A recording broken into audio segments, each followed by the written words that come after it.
कई बार हम कर्म की फिलॉसफी को बहुत अलग तरीके से ले लेते हैं। मेरे साथ ये इसलिए हो रहा है ना, मेरा ही कोई कर्म होगा। नहीं, वो तो एक डिसएम्पावरिंग बिलीफ हो गई। एम्पावरिंग बिलीफ क्या है?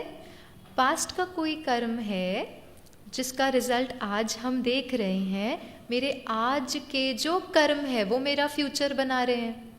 तो आज मेरे कर्म इतने श्रेष्ठ हो, मेरे संकल्प इतने श्रेष्ठ हो, मेरी भावनाएं इतनी श्रेष्ठ हो कि एक बहुत सुंदर फ्यूचर तो है ही है। अब इसमें जमा और ना कैसे होता है ये भी तो ज़रूरी है समझना। सपोज़ मैं आपसे एक एग्जांपल देती हूँ। जैसे हम खाना बना रहे हैं, ठीक है। खाना बनाना ये कैसा कर्म है? जमा वाला या माइनस वाला?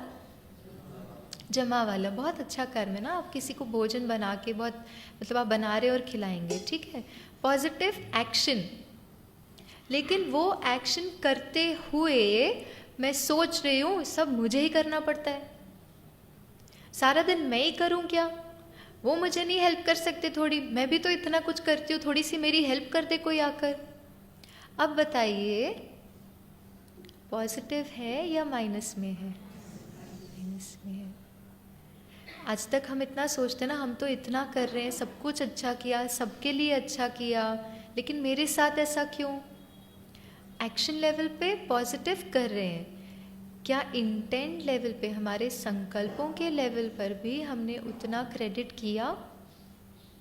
क्योंकि कर्मों का जो खाता है वो सिर्फ एक्शन पर नहीं, एक्शन तो है इम्पॉर्टेंट है, लेकिन एक्शन के साथ साथ हमारी इंटेंट, जिस भाव से हम कोई भी कार्य कर रहे हैं वो भी इम्पॉर्टेंट है।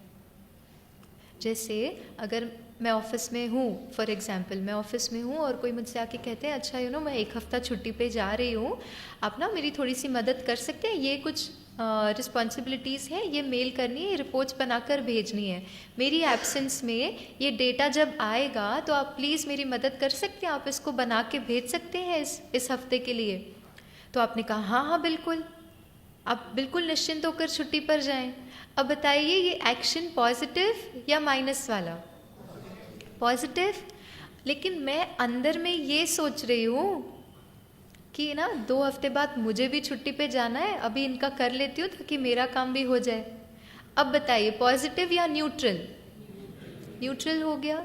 तो कर्मों के अकाउंट में जो हम भावनाएं सारा दिन क्रिएट कर रहे हैं उससे वो डेबिट या क्रेडिट। और यहाँ पर हमारी सोल कॉन्शियस स्थिति जो है वो बहुत मायने रखती है, क्योंकि जब हम आत्मिक स्थिति के आधार पर व्यवहार करते हैं तो आत्मा के 7 गुणों के आधार पर हम व्यवहार करते हैं। हमारा व्यवहार कर्म जो है स्थिति, संकल्प, एक्शन और उस एक्शन का इम्पैक्ट, हम जो भी कर रहे हैं हमारे आसपास जो है उन पर उसका क्या प्रभाव पड़ रहा है, इन सब से हमारा अकाउंट बन रहा है। अब एक एक चीज़ को ठीक करने बैठना पता है कैसे? सपोज एक पेड़ है, ठीक है, आज जो यहाँ पे ब्रह्मा कुमारी इसका गार्डन है ना, पास ही में गार्डन है बहुत सुंदर, वहाँ पे अच्छा सा जैसे अम्ब्रेला बनाई है, सब कुछ वहाँ पे बहुत अच्छे अच्छे क्लासेस होती हैं, योगा भी होता है और भी कम्युनिटी सर्विस होती है। वहाँ पे आज बच्चे आए हुए थे कॉलेज के, और वो बच्चे जो है गार्डन की मतलब सेवा कर रहे थे, पेड़ों को सारा सेवा कर रहे थे।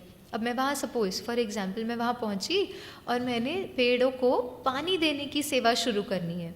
अब मैं क्या करती हूँ, मैंने पानी लिया और एक एक पत्ते को पानी दे रही हूँ, एक एक स्टेम को पानी दे रही हूँ। दे सकती हूँ? नहीं। आप क्या कहेंगे अगर मैंने ऐसे एक एक पत्ते को पानी देना शुरू किया तो आप क्या कहेंगे? अरे कल तो ये ठीक थे, आज क्या हो गया इनको, बिल्कुल ठीक नहीं लग रहे, ऐसे कहेंगे ना। क्यों? क्योंकि करना क्या है, जड़ों को पानी देना है, रूट्स को हम नरिश करें। रूट्स को नरिश किया तो अपने आप जो पेड़ है वो नरिश हो जाएगा, मुझे एक एक पत्ते को नहीं देना है। उसी तरह से जो हमने कर्म की फिलॉसफी सुनी, क्या है, हमारे संकल्प, हमारी भावनाएं, हमारे एक्शंस और उन एक्शंस का औरों पर प्रभाव, एक एक पर काम करने की जगह हमें रूट पर काम करना है, जो है हमारी अवेयरनेस। जितना जितना आत्मिक स्थिति में रहते हुए हमने कोई कार्य किया वो कार्य जो है क्योंकि इन सातों गुणों के आधार पर होता है तो वो ऑटोमेटिकली पॉजिटिव में जमा होता है।